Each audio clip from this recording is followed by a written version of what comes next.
Meskipun kita punya pasangan yang tepat, tapi pikiran kita, cara kita manage pikiran kita, cara manage ekspektasi kita berantakan, itu pria tepat akan jadi pria salah. Ketika cowok bilang, aku suka sama kamu, mau nggak jadi pasangan aku? Tugas wanita itu bukan terima atau nggak terima. Tugas wanita adalah nanya, kalau aku terima, rencana kamu apa? Kesalahan banyak orang belum punya pasangan, mereka berharap punya pasangan untuk diisi tangki cintanya. Yang which is yang terjadi adalah kekosongan lagi. Karena kita mencoba mengontrol apa yang nggak bisa dikendaliin. Akhirnya gue tanya, apa yang udah lu lakukan sehingga lu masih jomblo usia 30 tahun?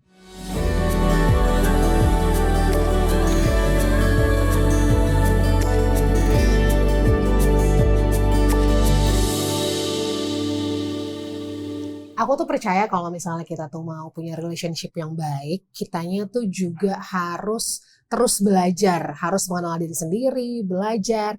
Makanya sekarang happy banget banyak sekali coach-coach lah yang bisa membantu gitu ya untuk kita terus belajar. Terutama nih mungkin kalau yang dengerin aku perempuan-perempuan atau wanita-wanita. Karena hari ini sudah hadir bersama, hari ini kita lagi makan-makannya di Noble One yang ada di ID di PIK 2 sama dengan Coach Jose. Halo Cheryl, thank you ya sudah diundang. Coach Jose ini dibilangnya adalah pelatih percintaan kehidupan wanita nomor 1 di Indonesia Raya. Coach, ya. Ribet nggak ngurusin wanita? Selama tidak masuk ke hati enggak. Oke, tapi kamu berarti paham betapa wanita itu sebenarnya secara pemikirannya itu complicated kan, Coach? Enggak juga sih. Masa sih? Iya. Nah, kita akan tanya. Pertanyaan pertama gini, Coach. Ya.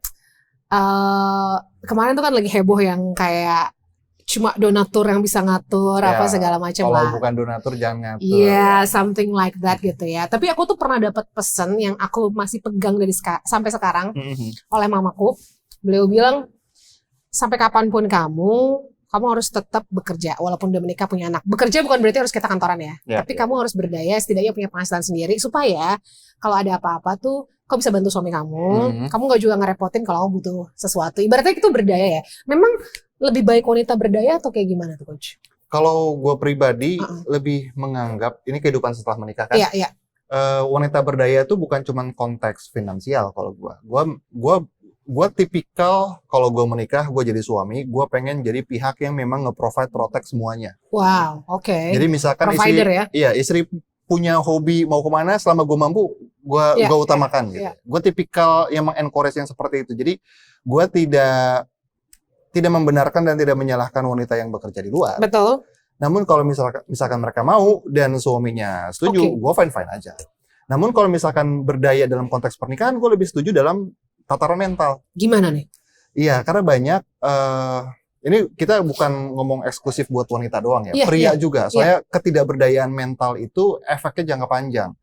Bisa ke karir, bisa ke kehidupan pertemanan, bisa di kehidupan sosial, bisa di kehidupan bisnis. Ketika kita tidak berdaya, kita kehilangan esensi kita jadi sebagai manusia.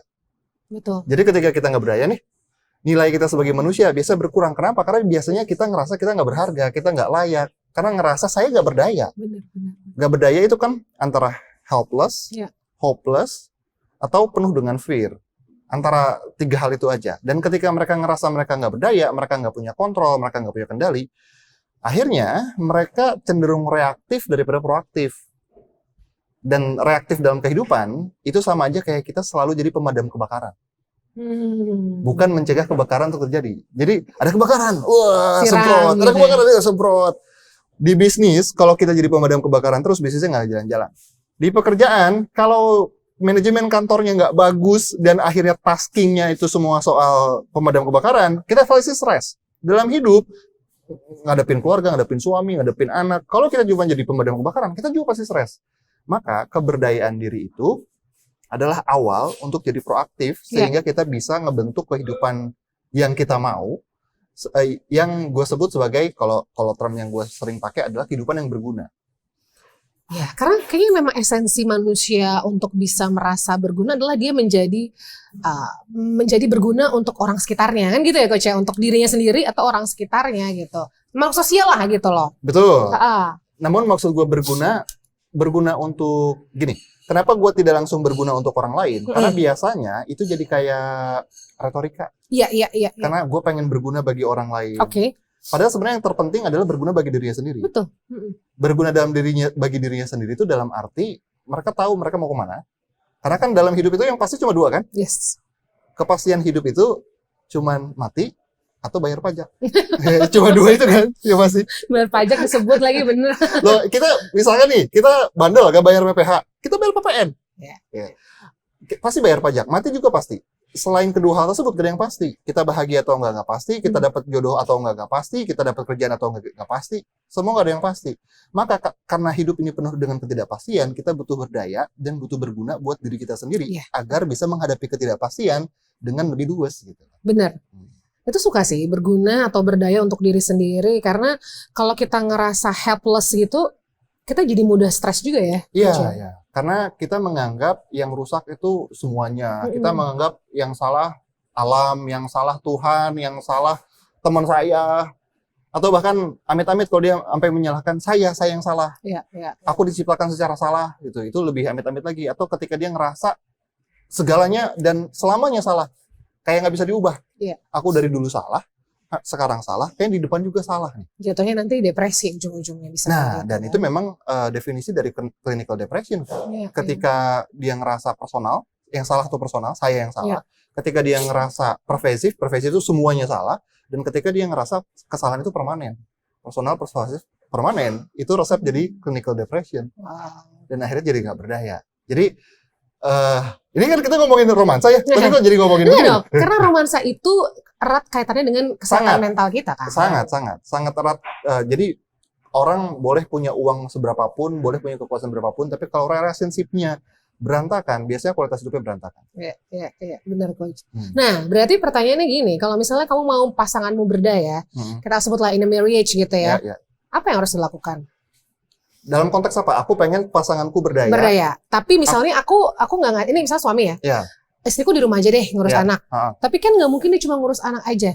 Nanti dia kehilangan, karena aku sebagai perempuan kadang-kadang kalau misalnya kita cuma di rumah ngurus anak, I'm not saying kalau di rumah ngurus anak itu hal yang buruk, enggak nih sama sekali ya. Tapi kalau yang kita lakukan cuma itu aja, kadang-kadang kita lupa diri kita sendiri. Aku ini kan Cheryl yang di luar anak, di luar suami, aku kan Cheryl yang berdiri sendiri. Aku punya hobi, aku punya keinginan begini. Nah, gimana untuk mensupport itu? Oke, pelan-pelan ya. Oke. Gini. Manusia itu kualitas kehidupannya dimulai dari kualitas pikiran. Oke. Aku percaya begitu. Aku belum tentu benar, tapi yang aku percaya begitu. Pikiran itu isinya banyak. Ada ekspektasi, ada imajinasi, ada memori, ada belief system, ada value hierarki, ada identity, ada juga purpose. Sehingga kalau kita pengen tahu bagaimana saya bisa berdaya itu artinya bukan cuma sekedar saya mau ngurusin hal yang lain. Karena gini, kalau seandainya ngurus anak itu adalah bagian yang terpenting dari value systemnya, belief systemnya, identity-nya, purpose-nya, dan itu align dengan dia mau kemana, itu sudah berdaya. Gak perlu kemana-mana. Jadi yang kalau misalkan aku sebagai suami pengen istriku berdaya, aku akan membantu istriku untuk kenal dirinya dulu.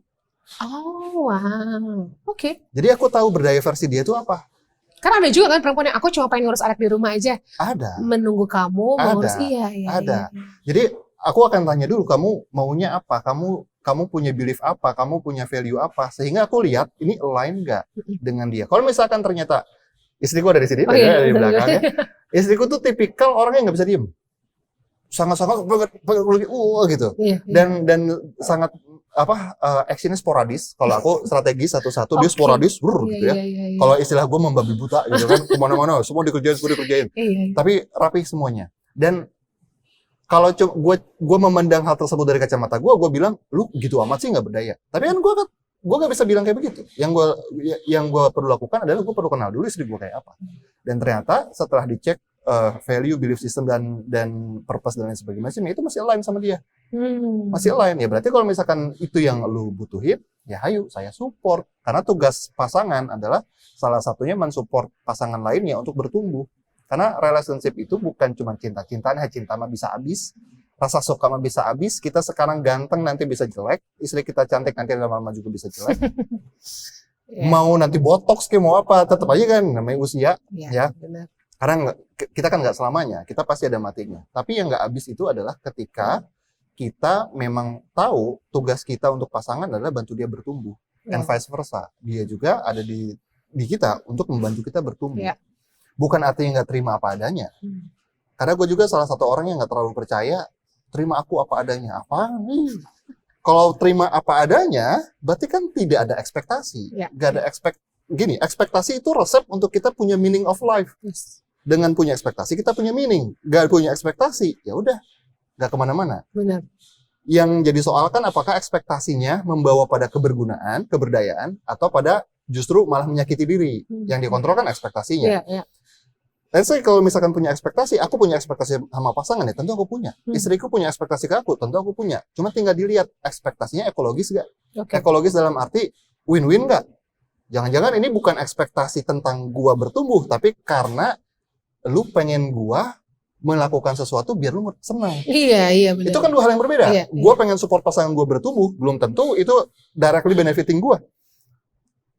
Seringnya pasangan itu entah menikah atau belum menikah pengen mencoba mengubah pasangannya karena itu sebenarnya untuk mereka feel good aja sih, bukan untuk pasangan di person. So true.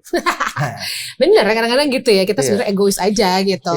Nah tapi terus gimana, harus diomongin, didiskusiin nih, sama-sama ekspektasi kamu apa, ekspektasi aku apa? Perlu diomongin. Bahkan kalau gue meticulous banget dalam arti gue melihat kehidupan romansa itu seperti perusahaan. Ada SOP-nya, ada rules-nya, ada vision, mission, culture-nya, dan bahkan ada SP1, SP2, SP3. Ada KPI-nya juga. Ada KPI-nya juga ya? Tapi berarti ini, aku pernah lihat satu konten yang dia bilang kalau kamu menikah, dan kamu hanya gantung-gantung sama cinta, atau menikah cuma karena cinta, pasti runtuh. Ya, karena balik lagi, sebenarnya sih, kalau definisi cinta itu adalah perasaan, betul. Tapi kalau definisi cinta, makanya ini perlu disepakati dulu. Soalnya banyak sih orang di luar sana ngomongin cinta, gak ngerti cinta juga apa. Cuma asal ngomong doang. Ngomongin cinta, tapi kehidupan percintaannya juga berantakan ya. Mereka pikir mereka ngomongin cinta, padahal yang mereka ngomongin adalah obsesi. Itu dua hal yang berbeda. Bedanya gimana tuh, Coach? Cinta itu adalah sebuah kata kerja untuk membuktikan bahwa saya ada untuk kamu. Cinta itu gak perlu memiliki, karena cinta adalah kayak gini deh. Kalau misalkan, gue pakai analogi biar lebih mudah ya. Kita di kantor nih, kita sebagai atasan, kita punya anak buah, KPI-nya gak nyampe-nyampe, telat melulu, bau ketek misalnya. Kalau kita omelin, itu bentuk cinta apa bentuk benci? Bentuk cinta sih sebenarnya. Bentuk cinta, betul? Betul. Berarti cinta kan satu, ada tuntutan. Dan yang kedua, selain ada tuntutan, gue hadir untuk membuat lu bertumbuh. Bukan hanya karena gue pengen memiliki lu doang. Betul. Nah, dalam kehidupan romansa pun sama. Kalau aku cinta, berarti aku memusatkan segala daya upaya energiku untuk bantu kamu bertumbuh. Cuman, lu suka atau enggak, itu tergantung gue bagaimana mengkomunikasikannya. Kan kalau kita ngomelin bawahan, cara komunikasinya jelek juga bisa jadi hancur. Kalau kita komunikasinya benar, bisa jadi bertumbuh. Lagi-lagi niat sama perilaku itu kan dua hal yang berbeda. Niatnya bisa baik, tapi perilakunya bisa menyakitkan. Itu perlu dipisahin dulu. Nah, berarti kalau cinta adalah sebuah kata kerja bahwa saya ada di sini untuk bantu lu bertumbuh. Sampai sini dulu clear ya. Kalau obsesi, cuma pengen memiliki. Fokusnya saya. Sama saya dong. Kalau nggak ada kamu, aku sepi. Kalau nggak ada kamu, aku nggak ada artinya. Cinta itu bukan tentang saya. Cinta itu tentang kesana. Terus saya dapat cinta dari mana? Dari diri sendiri lah. Kesalahan banyak orang belum punya pasangan, mereka berharap punya pasangan untuk diisi tangki cintanya. Yang which is yang terjadi adalah kekosongan lagi. Karena kita mencoba mengontrol apa yang nggak bisa dikendalikan. Apalagi kalau dua-duanya itu sama-sama kosong. Satu pengen diisi lah. Terus gimana dong? Akhirnya berantem, akhirnya tuntutan. Akhirnya cinta menjadi sebuah tagihan. Bukan sebagai sebuah kebaktian. Ya oke lah ya. Berbakti. Karena kayak kita cinta sama Tuhan, kita kan berbakti bukan minta. Kita termasuk tadi kita marahin bawahan kita, itu kan bentuk cinta kita. Kita berbakti, gue pengen lu bertumbuh. Tapi somehow kalau lu nggak bertumbuh, enough is enough. Maka kita perlu punya boundaries juga kan. Jadi cinta itu bukan perasaan. Jadi kalau misalkan pakai definisi cinta yang tadi kita sebutin, maka cinta itu cukup untuk bikin relationship works. Tapi kalau cinta itu hanya sebagai perasaan ingin memiliki, perasaan ingin bersama, perasaan ingin hahaha bersama pasangan, nggak cukup. Karena itu akan habis. Kayaknya kalau orang lebih baik definisinya itu yang pertama ya. Cinta tuh pokoknya yang bahagia terus, love, aku sayang sama kamu sayang Ya, sama aku.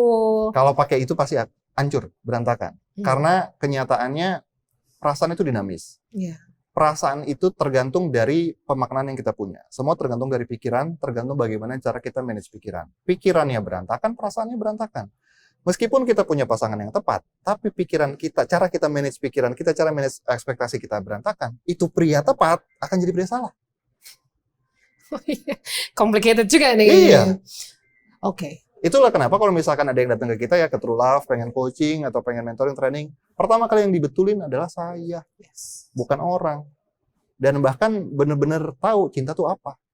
Bukan cuma soal perasaan, karena perasaan itu datang dan pergi, perasaan itu bisa dicipta. Kan ada lagunya siapa? Dewa juga ada tuh, Dewa yang aku bisa membuatmu. Nah, Ya, betul. Itu lagunya siapa? Tulus ya? Yang mana? Bukan. Lagunya Payung Teduh, Uh-huh. Bang Is, yang kenapa takut sama rasa? Karena setiap rasa bisa kita cipta. Yes, aku setuju. Aku setuju. Jadi selain cinta, satu pernikahan butuh tanggung jawab ya. Tanggung jawab bahwa ketika perasaan itu sudah mungkin berkurang, tetap bertanggung jawab dengan apa yang sudah dia miliki gitu. Bertanggung jawab dengan hari-hari dia bersama si pasangan itu. Oke, gini. Kalau kita ngomong bertanggung jawab, bahasa Inggrisnya kan responsibility. Tapi gua kan basisnya neurosemantik. Oke. Neurosemantik itu gabungan dari neuroscience, NLP, sama psychology. Oke. Yang foundernya namanya Profesor Dr. Michael Hall. Dia salah satu psikolog senior juga di Amerika, profesor juga di sana. Dia bilang responsibility itu bukan cuma sekadar tanggung jawab. Responsibility adalah response ability. Oh, masuk akal. Kemampuan merespons. Iya.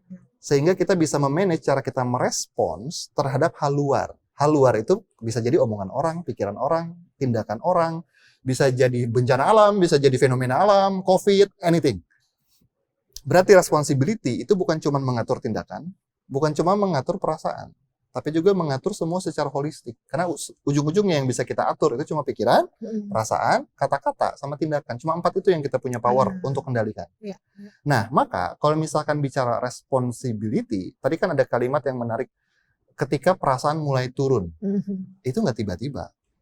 Perasaan turun akibat ada pikiran tertentu. Maka kalau saya bertanggung jawab sama pikiran saya agar perasaan saya tidak turun. Udah mulai ada perasaan aneh-aneh nih gitu kan. Apa pikiran aneh-aneh nih? Pikiran aneh-aneh. Wah, kok kayaknya kalau sama pasangan saya lumayan boring ya gitu. Ini tuh suka curhat deh, enak gitu ya kan, itu pikiran kita kan? Iya, nah pikiran itu yang perlu di-manage. Nah pikiran itu ya panjang lah. Daripada nanti mabok ya, udah kita ngomongin santai-santai aja. Tapi enggak, itu menarik Coach. Boleh. Menarik. Pikiran itu kenapa tadi Coach? Tapi terlalu berat gak gua? Enggak ya. Gua khawatir terlalu berat aja. Pikiran itu kan macam-macam ya. Oke. Ada ratusan aspek di pikiran kita yang kalau pernah lihat gambar di Google, tip of an iceberg, di apa? Yang segitiga itu, yang bongkahan es, yang di atas itu disebutnya pikiran sadar, yang di bawahnya pikiran bawah sadar. Konsep populernya adalah pikiran bawah sadar kekuatannya sampai 85%, kekuatan sadar itu 15%. Sehingga kalau alam bawah sadarnya itu tidak termanage, maka action kita biasa dikendalikan sama si alam bawah sadar. Kadang kayak gini deh simpelnya. Aku tahu aku tuh berolahraga, tapi kenapa aku gak mau bangkit ya? Itu yang bekerja alam bawah sadar. Iya. Karena ada konflik kepentingan. Satu kepentingan eksekutif, ingin sehat, tapi satu lagi adalah kepentingan belief, value yang bertengkar, yang mengatakan gak apa-apa istirahat aja. Mereka tuh sering bertengkar. Kenapa bertengkar? Karena tidak align. Tidak align antara keinginan dengan apa yang ada di softwarenya. Alam bawah sadar itu software. Nah, banyak cara untuk memodifikasi alam bawah sadar. Ada yang pakai afirmasi, ada yang pakai journaling, ada yang pakai hipnoterapi, anything. Tapi kalau gue gak pakai cara itu. Kalau gue pakai cara ngobrol secara sadar untuk ngotak-ngatik pikiran alam bawah sadarnya. Dengan cara menyadari dulu, lu punya belief apa sih? Karena apa yang kita lakukan adalah hasil dari belief.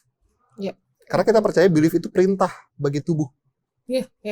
Jadi kalau misalkan nih, saya percaya bahwa jujur itu penting, dan kalau nggak jujur, itu akan membuat saya jadi manusia tidak berharga. Kalau saya percaya itu, meskipun begitu menggiurkan ada peluang korupsi, ada peluang untuk main serong dan lain sebagainya. Kalau dia percaya kejujuran itu, tubuh dia akan memerintah.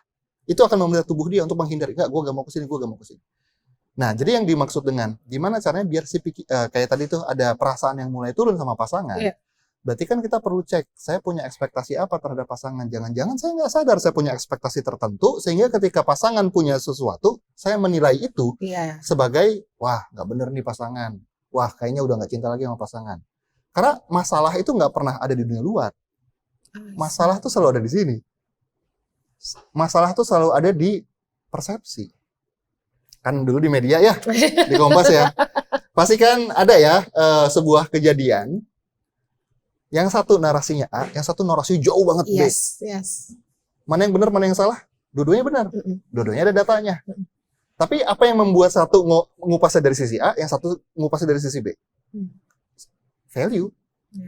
Belief. Betul. Karena gue beliefnya A. Yang satu, karena gue beliefnya B.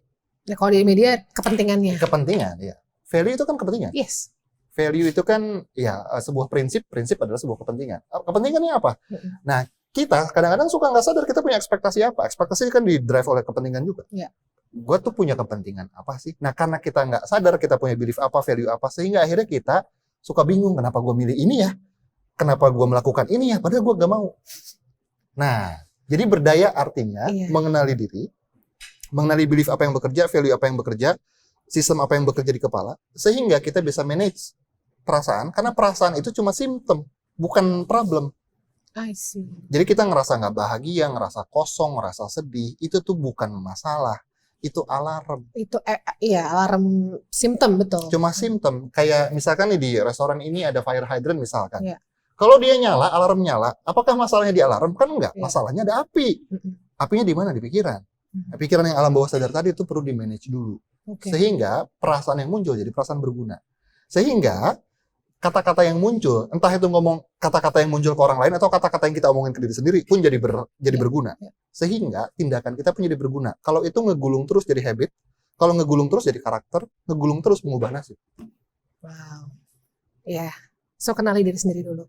Kenali problem dengan perasaanmu dulu sebelum problem dengan kamu punya. Kan kadang orang suka ngomong gini kan, aduh kenapa sih aku tuh nggak punya pasangan misalnya gitu kan.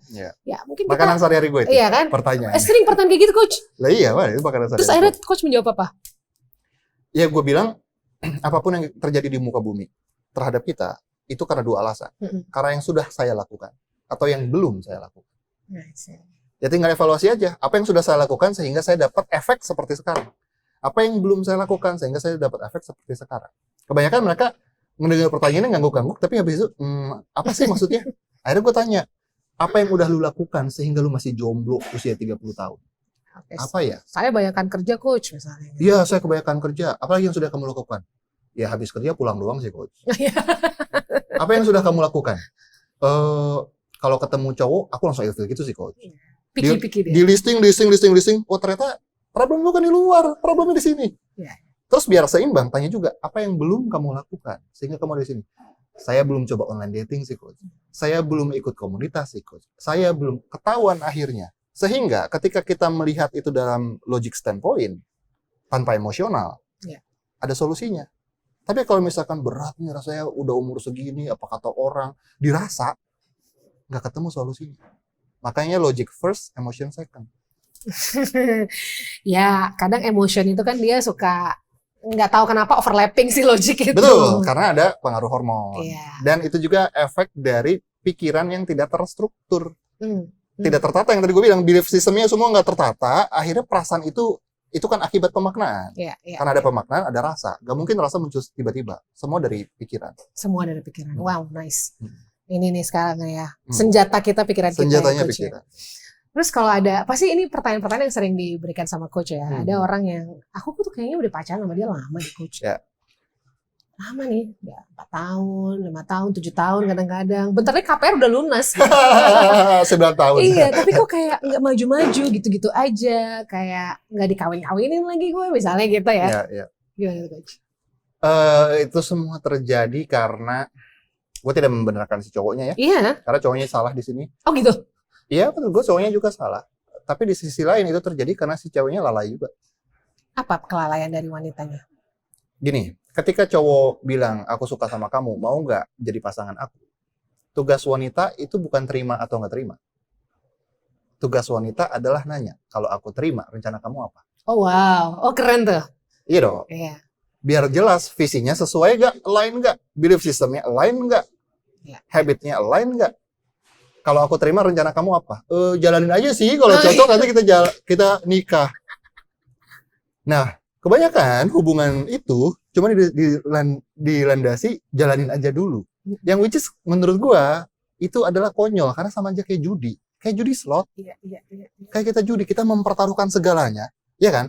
Ketika kita menerima pasangan, itu kan pertaruhan luar biasa. Kita mempertaruhkan waktu, uang, tenaga, pikiran. Yes. Ini tergantung belief system masing-masing, bahkan seks. Iya.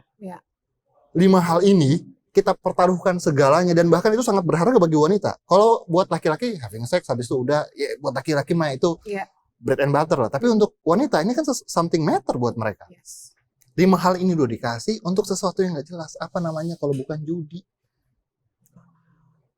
Itu keren sih. Gue belum pernah sih dapet insight itu ketika lo ditanya sama orang, lo mau nggak jadi pacar gue gitu ya? Yeah. Oke, kalau gue mau, apa rencana lo? Itu keren banget. Itu keren banget. Dia pasti langsung, hah?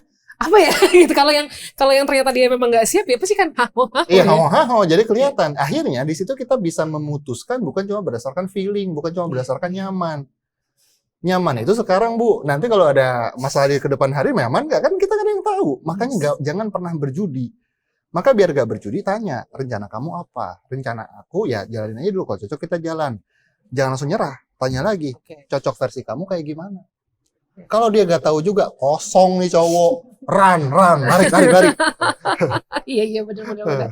Berarti memang dari awal lah kita harus, ya namanya juga mencari karakter yang paling baik, yang paling cocok, yang paling kira-kira ada masa depannya nih. Jangan dia aja mumpung ada yang mau. Kadang sometimes ada juga kayak gitu. Kita perlu cari yang paling compatible, bukan yang paling baik sih. Karena kalau kita nyari yang paling baik, akan selalu ada yang lebih baik di berikutnya. Betul, compatible. Kita cari yang paling compatible di konteks dan kondisi kita saat ini. Kenapa saat ini? Karena masa depan kita nggak tahu. Masa depan kita nggak tahu. Kita cuma bisa berasumsi berapa banyak kita punya keinginan, punya rencana. Nanti tahun depan gue mau begini, pandemi, we never know. Yes. We never ever know tentang masa depan. Seakan-akan kita masih bisa hidup lama. Orang kita habis beres podcast ini bisa meninggal. Betul. Anything bisa snap itu bisa hilang gitu kan. Maka fokus sama yang sekarang. Di kondisi gue sekarang, gue kompatibel seperti apa. Maka kalau ngomong hal ini, yang terpenting untuk ngecek kriteria cowok itu by value, bukan by karakter, bukan by pekerjaan, bukan by suku, tapi by value. Value apa yang align? Gak perlu sama, karena nggak bisa sama. Gue sama istri gue aja beda banget. Tapi value-nya align. Align itu apa sih? Selaras. Tidak bertentangan. Contoh gampangnya gini, kalau gue pengen jadi seorang atlet profesional, maka value yang perlu gue punya adalah winning, dedication, sama comfort with discomfort. Gue gak bisa jadi atlet profesional kalau gue anti physical pain, kalau gue gak punya value winning. Itu bertentangan. Jadi kalau misalkan gue pengen jadi atlet profesional, gue gak boleh tuh punya pasangan yang anti physical pain, yang gak punya growth mindset, gak boleh. Jadi dicek dulu value. Makanya mulainya tadi balik lagi yang percakapan kita di awal, kenali dulu diri saya seperti apa, sehingga saya tahu saya butuh pasangan kayak apa. Iya, betul. Tuh ada bukunya juga tuh yang aku sempat bahas juga. Jadi memang berarti pada saat kita mencari pasangan, nggak apa-apa ya ngomongin hal yang tanda kutip berat di depan, dalam arti kayak your value gitu kan kayak berat gitu Coach. Kalau gue nggak, gue di awal tetap ringan, enjoy the conversation. Ini gue saran buat cewek ya, bukan buat cowok. Ini cowok akan ngerasa seperti korban kalau gue ngomong kayak gini. Karena gini, gue kasih hubungan itu kan pertukaran value. Relationship hanya terjadi kalau ada value yang ditukar. Jadi gak ada yang terima saya apa adanya, gak ada. Ada value yang perlu ditukar. Aku mau nikah sama kamu karena aku melihat value di kamu dan aku butuh value itu di kehidupan aku. Kamu mau nikah sama aku karena kamu lihat ada value di aku dan kamu butuh value aku di kamu. Ada yang ditukar. Oke? Nah, karena pernikahan dan relationship adalah pertukaran value, ini kan seperti jual beli. Seperti marketing. Butuh produk market fit, ya kan? Saya sebagai seorang jomblo yang jadi pasangan, saya lagi jualan, bukan jualan tubuh, amit-amit ya, bukan jualan diri, Tapi yang gue jual adalah sebuah ide. Ide kalau kita berdua bersama, kita berdua happy bareng, bertumbuh bareng. Ide itu yang dijual kan. Nah, di awal gue akan menjual dulu idenya. Senang-senang dulu, have fun dulu. Tapi di poin ketika si cowoknya udah mulai needy, udah mulai yuk mau yuk, butuh kita gitu ya. Gue mulai melatih si pria. Jadi gue mulai melatih si wanita agar bisa melatih pria untuk bahagiain dia dari awal. Oke. Karena ada caranya ngelatih cowok itu. Oh, wow. True love ya nanti. Ya, karena cowok itu gak bisa dipaksa. Iya, aku udah denger dari mana ya? Cowok tuh, I'm so sorry. Cowok tuh kayak kita bisa melatih a dog gitu ya. Maksudnya ini bukan kasar, tapi dalam arti butuh konsisten yang harus dilakukan seperti itu gitu loh. Dan itu yang gue ajarin juga ke klien gue. Cowok itu kayak anjing. Iya ternyata. Ternyata coach juga begitu. Kenapa gitu coach? Ketika kita adopsi anjing atau misalkan nih anjing, kenapa sama cowok sama anjing? Dua-duanya buas. Dua-duanya sama-sama bisa melukai. Tapi kalau udah jinak, jadi sahabat paling setia, mampu melindungi. Dan bahkan ketika kita gak ada, dia masih nemenin di kuburan dan sebagainya. Cowok juga bisa kayak begitu. Cara ngelatihnya sama. Kan kita baru adopsi anjing. Hei, jangan masuk ruangan situ, ya kan? Hei, jangan pipis di situ, jangan berak di situ, ya kan? Pokoknya kita ada conditioning. Kalau dia melakukan kesalahan, kita pakai punishment. Kalau dia melakukan sesuatu yang kita senangi, kita kasih insentif. Carrot and stick and carrot. Nah, perbedaannya cowok sama anjing, cowok gak bisa dihukum. Anjing bisa dihukum, cowok gak bisa dihukum. Makanya itu ada teknik komunikasi tersendiri agar si cowok tidak ngerasa terpaksa untuk melakukan sesuatu. Maka tugas wanita adalah melinking kepentingan cowok apa dengan kepentingan dia. Dan ini kalau udah ngerti mindset dan tekniknya, akan sangat mudah bagi wanita tanda kutip melatih cowok untuk bahagiain dia. Bukan dalam arti manipulatif, tapi gini, gue punya training judulnya Seni Taklukan Pria. Pria yang takluk itu bukan pria yang nurut apa aja, bukan pria yang mau nganterin lu kemana aja atau jadi budak lu, bukan. Pria yang takluk adalah pria yang sadar bahwa membahagiakan wanita adalah sumber kebahagiaan pria. Wow. Itu aku tahu di training. Spill satu aja. Karena, kenapa begitu? Karena pria itu memang sudah wired untuk membahagiakan wanita. Sudah hardwired. Otaknya itu sudah hardwired. Karena dia dari kecil udah dikondisikan, lu tuh butuh kaya, butuh sukses, wanita ini perlu lu lindungi, dan lain sebagainya macamnya. Dan secara susunan tubuhnya, hormonnya, juga memang arahnya ke sana. Di programnya ke sana. Itu sudah natural. Bahwa kalau ada perang, cowok yang maju, cewek yang di belakang. Itu sudah natural. Nah, karena naturalnya seperti itu, maka si wanita perlu mengkondisikan bahwa lu kalau bahagiain gue bisa ngasih lu bahagia yang lebih besar. Bukan dengan cara gue membuktikan diri, karena banyak salah pahamnya wanita adalah gue perlu buktikan gue adalah wanita terbaik. Gue perlu buktikan gue itu wanita yang hebat, karirnya bagus. Enggak, cowok gak butuh itu. Yang cowok butuh adalah dua hal. Keseruan hidup dan kedamaian hati. Cuma dua itu. As simple as that. As simple as that. Keseruan hidup adalah ketawa bareng sama lu, bersenda gurau sama lu, terus juga dipuji sama lu, having sex with you, itu keseruan hidup. Kedamaian hati artinya adalah ketika dia lagi jatuh, disupport. Ketika dia lagi tersesat, lu tidak menghakimi. Ketika dia melakukan kesalahan, lu tidak menghukum.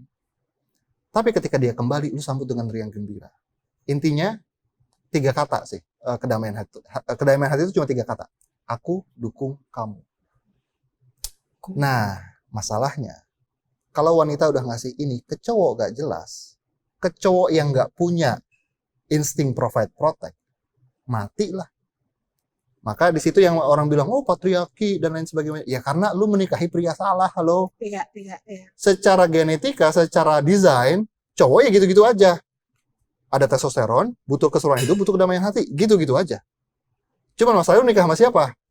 Kalau lu nikah sama orang yang gak ngerti emosional cewek, gak ngerti pikiran cewek, cuman egois sama pilihannya sendiri, akhirnya jadi memang kalau kita ibaratnya, misalnya gini, oke, kita udah kasih fun apa segala macam, tapi cowoknya malah manipulatif ya, berarti memang sebenarnya dari awal udah kelihatan ya. Lu aja yang terima dia. Betul. I see. Oh, wow. Betul. Sungguh sangat sebuah ilmu yang luar biasa melatih Semoga pria berguna. ini. Semoga berguna. Oke, melatih pria. Tapi ketika hubungan kita misalnya kandas nih coach, banyak juga kan yang ini kalau perempuan-perempuan tuh kalau aku kalau patah hati itu maunya di kamar seminggu nggak keluar, nggak mandi, makan dikit, tapi habis itu udah gitu ya. Kalau cowok-cowok mungkin lebih berbeda ya. Cowok patah hati happy dulu awal, entar belakangan baru. Benar gak sih? Stage of grievingnya berbeda. Iya ya. Jadi stage of grieving cewek dan cowok kalau putus itu beda ya? Enggak semuanya, tapi ya anekdot yang sering kita terima berbeda lah. Tapi intinya kalau soal patah hati, gimana cara menyikapinya? Cara terburuk untuk menyikapi patah hati adalah mencoba melupakan. Itu cara terburuk. Iya sih. Kenapa? Kayak denial ya. Kenapa? Karena cara kerja pikiran nggak bekerja kayak gitu. Untuk kita bisa melupakan sesuatu, kita perlu ingat dulu. Gue ulangin ya. Untuk kita melupakan sesuatu, kita perlu mengingat memorinya dulu, lalu berusaha dihapuskan. Terus gimana cara ngilangnya? Nggak ada, nggak bisa. Setiap mau menghapus, yuk, ingat, muncul lagi. Sama seperti gue bilang, tolong jangan pikirkan gajah. Muncul, gajah terus, gajah lagi, ya kan? Cara pikiran kita kayak gitu. Maka cara terbaik untuk menyikapi patah hati adalah menerima. Jadi move on itu bukan soal melupakan. Move on itu soal menerima. Menerima pembelajarannya, menerima kenyataannya, menerima bahwa saya perlu move, menerima. Karena yang menghalangi orang untuk move on, karena nggak terima. Nggak mau, nggak bisa, dia tuh jahat. Nggak mau, nggak nerima. Ketika menerima, 5 stage of grieving aja, yang paling bawah itu acceptance. Yang paling terakhir. Nah, cuman kan kalau kebanyakan di buku ngomongnya bertahap ya, dia 5 stage of grieving-nya. Kalau gue sih langsung aja terima, bisa kok. Terima bahwa it's over. Menerima bukan karena kita suka. Menerima bukan karena itu benar. Menerima karena udah kejadian. Emang bisa diubah? Nggak bisa diubah, udah kejadian. Kita nggak bisa mundur ke 10 menit lagi, 1 detik lalu, kita nggak bisa menerima karena itu sudah terjadi, nggak bisa diubah. Kalau nggak bisa diubah, mau diapain? Kita cuma protes-protes, emang mengubah apa memprotes itu? Nggak ada yang bisa diubah. Menerima karena saya tahu saya layak dapetin yang terbaik. Tapi kadang kita suka ngerasa feel so udah kebiasaan. Nah, itu tuh yang paling susah, coach. Gimana? Betul. Maka gini, kalau gue memandang kehidupan itu tidak pakai kacamata benar salah. Selama bukan soal hukum, selama bukan soal agama, bukan benar salah. Kalau agama sama hukum itu perlu benar salah, perlu hitam putih. Tapi kalau soal kehidupan, pilihan kehidupan, gue memandangnya lebih ke arah berguna nggak sih gue mikir begitu? Misalnya gue punya kebiasaan, tinggal tanya lagi, berguna nggak sih gue punya kebiasaan ini? Kalau nggak berguna, apa yang lebih berguna? Kalau gue nggak bisa ngelepas, berarti ada kebergunaan yang di situ. Hal apa yang belum gue ambil manfaatnya? Contoh. Dalam psikologi, emosi itu makin disurprise, makin meledak. Maka itu juga cara terburuk untuk menghadapi kegagalan, yaitu mencoba mensurprise, menahan emosi. Tapi gue juga tidak menyarankan tantrum dikeluarkan segala-galanya, karena itu juga tidak mengobati. Yang gue sarankan adalah ketika ada sesuatu, misalnya gue ngomong emosi apa ya? Biasanya ketika kita move on itu patah hati, biasanya emosi yang salah satu yang paling muncul adalah fear. Takut gue gak bisa ketemu yang kayak gini lagi. Iya, benar. Atau takut gue gak bisa berdaya kalau gak ada dia. Oke? Nah, takut itu jangan ujuk-ujuk pengen di-kick. Karena perasaan kalau kita pengen kick, dia akan balik lagi dengan bentuk yang lebih menyeramkan. Maka kita perlu ngobrol sama si rasa takut itu. Cara ngobrolnya gimana? Tinggal tanya, takut kenapa sih lu muncul? Apa niat baik lu muncul di gua? Ada gak sesuatu yang berguna, tapi gua belum sadar? Contoh misalkan gua takut, gua takut tidak bisa bertahan sendirian. Itu rasa takutnya. Tanya, apa gunanya pikiran ini? Oh, ini berguna. Gua kenapa mikir begini? Ini adalah cara untuk melindungi diri gua. Oh, emosi ini muncul karena dia pengen gue jadi lebih berdaya. Oh, emosi ini muncul karena dia pengen ngasih tahu gue layak dapetin yang terbaik. Anything. Nah, itu tuh intimate antara lu dengan emosi lu. Lu perlu ngobrol. Iya. Dan ketika lu udah listing apa yang berguna, tinggal tanya lagi. Hal yang udah lu listing tadi, yang berguna tadi, bisa diterima nggak? Kalau bisa diterima, emosinya masih ada gunanya nggak? Oh, iya. Kan udah diterima nih. Iya. Pesan baiknya udah diterima. Iya. Kayak kacang, udah diambilin semua kacangnya, sisanya masih ada gunanya nggak? Kulitnya nggak ada. Kalau misalkan masih ada gunanya, ya proses. Kalau udah gak ada gunanya, mau diapain? Kalau ditaruh motorin, dibuang. Nah, dengan begitu, kita tidak membuang emosi secara sembarangan, tapi yang kita lakukan adalah memproses dulu emosinya, sehingga si emosi itu tidak terasa tertolak. Karena kalau dia ngerasa tertolak, dia akan balik lagi. Si emosi itu akan ngerasa dimengerti, which is itu juga cara mengerti diri kita sendiri, ngobrol sama diri kita. Ini tentu, ini generalisasi ya. Ini gue ngomong cepatnya, ini butuh latihan untuk kayak begini. Benar. Makanya coaching sama gue tuh lama, 6 true bulan, true love ya gitu ya. Kalau butuh, sok aja. Dan kalau misalkan ini sudah terjadi, udah tuh, rilis. Iya. Jadi bukan cuma soal memaafkan soal lain deh. Iya. Tapi terima dulu. Nah, jadi yang disebut dengan terima itu bukan cuma terima keadaan. Terima, maksud baiknya apa? Terima emosi ini maksud baiknya apa? Setelah semua pelajarannya diambil, baru kita bisa upgrade diri. Kalau pelajarannya belum diambil, kita nggak bisa upgrade. Iya. Karena gini, kita tidak bisa mengubah apa yang belum milik kita. Kalau gua belum terima, berarti kan saya tidak mengakui ini milik saya. Iya. Saya tidak mengakui kejadian ini karena saya. Saya tidak mengakui saya punya peran ada di sini. Yang saya akui adalah kesalahan dia, dia jahat. Nah, hal tersebut gak bisa diperbaiki karena bukan punya kita. Kayak ini handphone. Ini handphonenya mas-mas kameramen misalkan. Gua ngeliat rusak tuh. Mau gua benerin gak bisa. Ya punya dia. Kalau gua pengen perbaiki, gua bilang, mas buat gue ya. Ambil dulu, ini punya gua. Baru gua perbaiki. Udah milik gua. Nah, itu maksudnya menerima. Wow, so strong. Ya, mudah-mudahan aku setuju banget dan memang perlu belajar panjang hal, tapi tentunya kalau biasa ada yang ngeriman, ada yang ngingetin tuh jadi inget gitu bahwa setiap emosi itu harus divalidasi dulu kan. Kan kalau kadang kita punya anak juga gitu kan. Iya. Ya anak kita marah, tantrum, mungkin kenapa kamu. Parenting zaman sekarang kan udah paham banget tuh memvalidasi perasaan itu. Dan itu juga kadang harus kita latih untuk memparenting diri sendiri ya. Reparenting journey itu. Karena ini agak nyambung menuju ke terakhir.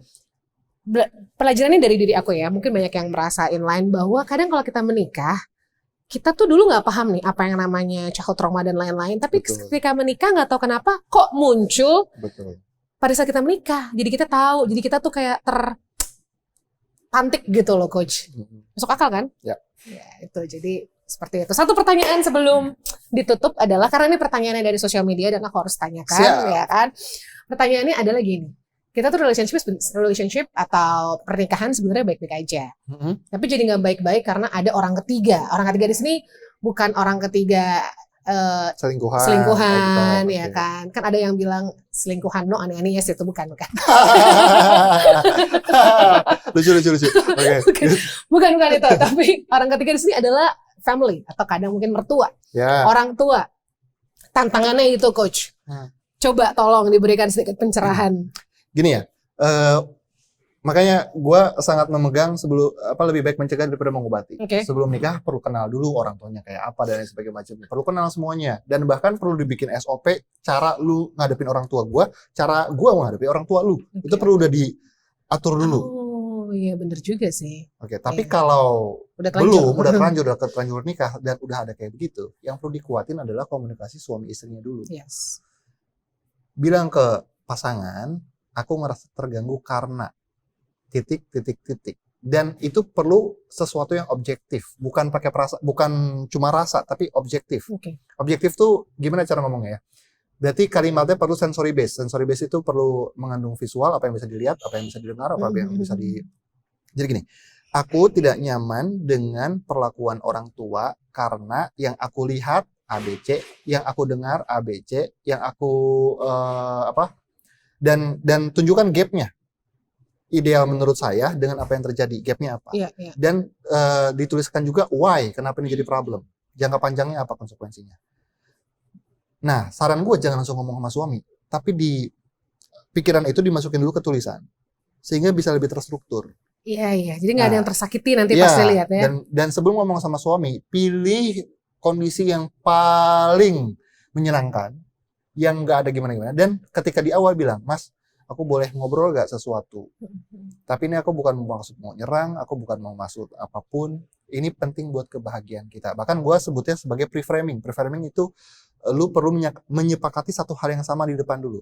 Bagi Mas, penting nggak kita berdua bertumbuh bareng? Oh ya penting dong. Nah ini berhubungan sama pertumbuhan kita.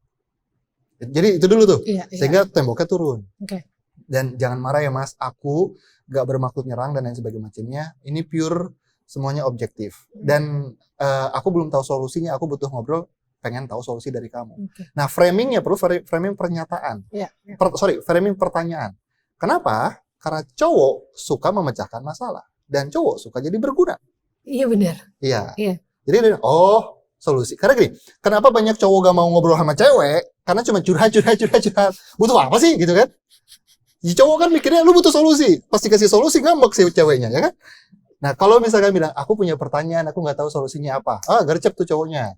Oke. Baru diajak ngobrol, seperti yang udah ditulis. Nanti di belakangnya tanya, menurut kamu solusinya apa ya, Mas? Gimana cara kita hadapin ini? Biar kita berdua masih tetap bisa bertumbuh, hubungan kita sama orang tua jadi tetap baik. Kalau udah kuat di suami dan istri, nanti mereka kan akan cari cara, solusi. Coba kita ngomong ke mama caranya begini, atau biarin aja dulu, atau apa aja dulu. Dan perlu diingat, kewarasan itu perlu dijaga di kedua belah pihak. Iya. Suaminya perlu waras, istrinya perlu waras. Jadi jangan sampai nanti pas lagi ngobrol malah jadi debat kusir dan ujung-ujungnya, kamu nggak mencintai aku, yang lebih belain mama kamu. Ya gitulah. Iya. Slow dulu aja, slow down. Jangan langsung jump to conclusion. Tapi berproses, ingat, kita mengubah diri kita aja prosesnya panjang. Misalkan dulu gak pernah mau nge-gym, tiba-tiba mau nge-gym, itu prosesnya panjang. Apalagi mau mengubah orang untuk sepakat sama kita, itu juga prosesnya panjang. Jadi bisa jadi ketika kita ngobrol, suami belum tentu sepakat. Tapi percaya, semua adalah prosesnya. Yes. Tinggal pelajari gimana strategi ngobrolnya. Kalau pasangannya udah kuat, nanti berdua ini bersatu menjadi tim, tackle the same problem. It's us against the world lah. Iya. Bukan gue lawan lo dan lawan lo gitu ya. Dan itu yang sering terjadi kan. Iya. Jadi ngerasa si suami dimusuhin, si istri ngerasa nggak didukung, si istri ngerasa berjuang sendirian, akhirnya nggak happy. Iya. Bubar. Iya. Wow. Banyak sekali pembelajarannya ya. Tapi nanti kalau mau ikut trainingnya boleh dicek di Instagramnya. Boleh. Kita taruh di sini. Sebelum selesai 3 atau 2 terserah deh. Hal menjadi perempuan atau menjadi wanita yang paling pria suka tuh perempuan yang gimana sih? Jadi perempuan yang disukai pria. Sebenarnya gini, gak penting disukai pria atau enggak. Yang penting adalah apakah yang lu lakukan align dengan kepentingan hidup lu. Nice. Kalau lu butuh pria di salah satu kepentingan kehidupan lu, maka lu perlu mengerti pria butuhnya apa. Karena relationship lagi-lagi pertukaran value. Bukan tentang saya maunya apa, dia butuhnya apa dan apa yang bisa gua provide. Sehingga si suami akan ngelihat cewek ini butuhnya apa sehingga dia bisa provide. Karena cowok suka memprovide loh sebenarnya. Betul. Dan naturalnya manusia itu resiprokal. Naturalnya manusia resiprokal. Kita tuh susah banget cemberut sama orang yang senyum sama kita. At least kita diam aja, nggak sampai cemberut. Untuk cemberut tuh butuh daya upaya yang besar gitu. Manusia itu resiprokal. Kenapa? Karena kita punya yang disebut dengan mirror neuron. Kita punya sistem saraf yang membuat kita mimikri. Karena kita memang pengen diterima oleh society. Kita bukan makhluk yang bisa hidup sendiri, kita makhluk sosial. Nah, karena manusia itu naturalnya resiprokal, kalau lu butuh pria, jadi jangan lakukan ini untuk menyenangi pria, untuk bikin pria senang. Nice. Tapi karena lu punya kepentingan hidup yang which is ada pria di situ, maka lu perlu tahu dia butuhnya apa, sehingga pada akhirnya nanti dia resiprokal. Jadi bukan soal me, tapi give. Karena love is about give, not about me. Iya, betul. Love is about give. Itu kata kuncinya hari ini. Thank you, Coach. Thank you so much.